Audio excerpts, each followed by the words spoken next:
వాళ్ళే వండుకుంటారు, వాళ్ళే వడ్డించుకుంటారు. ఏమండి, ప్రజలు వస్తే చాలు. ఇక్కడికి యేసయ్య దగ్గరికి ప్రజలు వచ్చారా లేదా? ఎంతమంది వచ్చారు?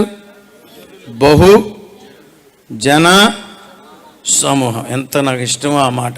ఏదో ఒకరోజు మన దేశంలో మన పరిచర్యల్లో బహు జన సమూహం. స్తోత్రం.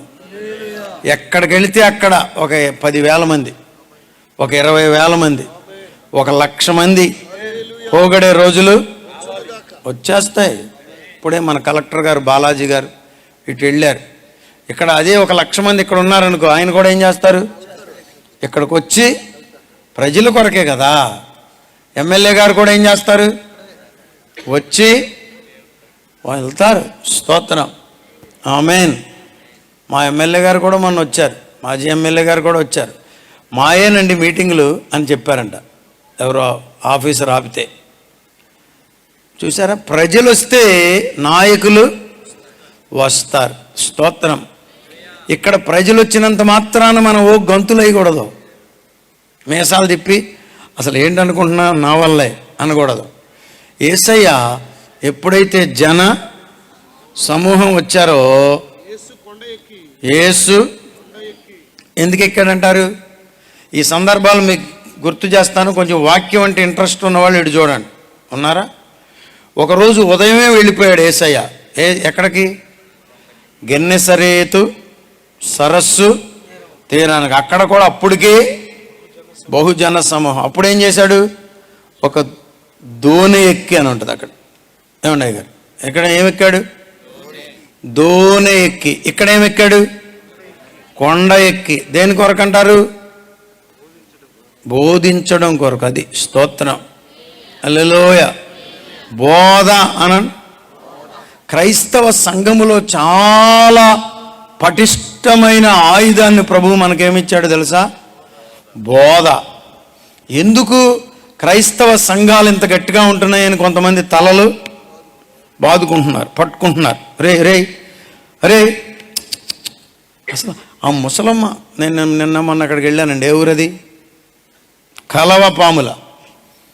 ఆ కలవపాములు వెళితే ఆ ముసలమ్మ అంట 4 ఏళ్ళు పింఛన్ వస్తే చెప్పండి, వచ్చినట్టు ఎత్తుకెళ్ళి పాస్టర్ గారికి ఇచ్చేసిందంట మీటింగ్ కానీ.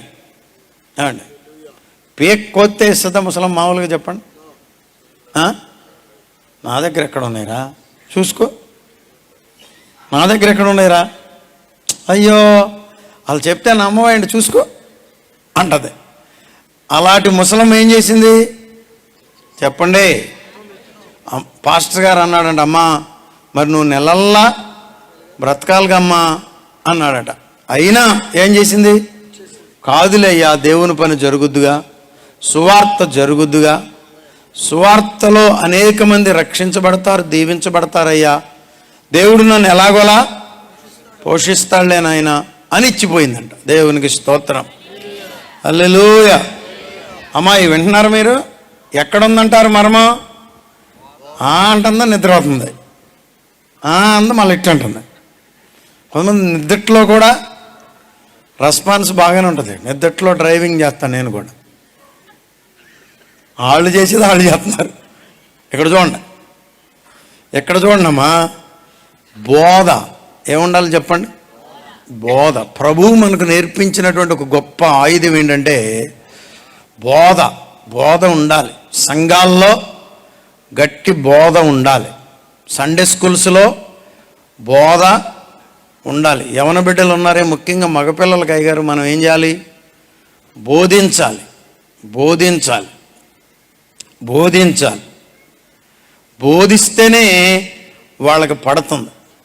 చాలామందికి బోధ లేదు. రావడం మైకి దగ్గర కూర్చోవటం,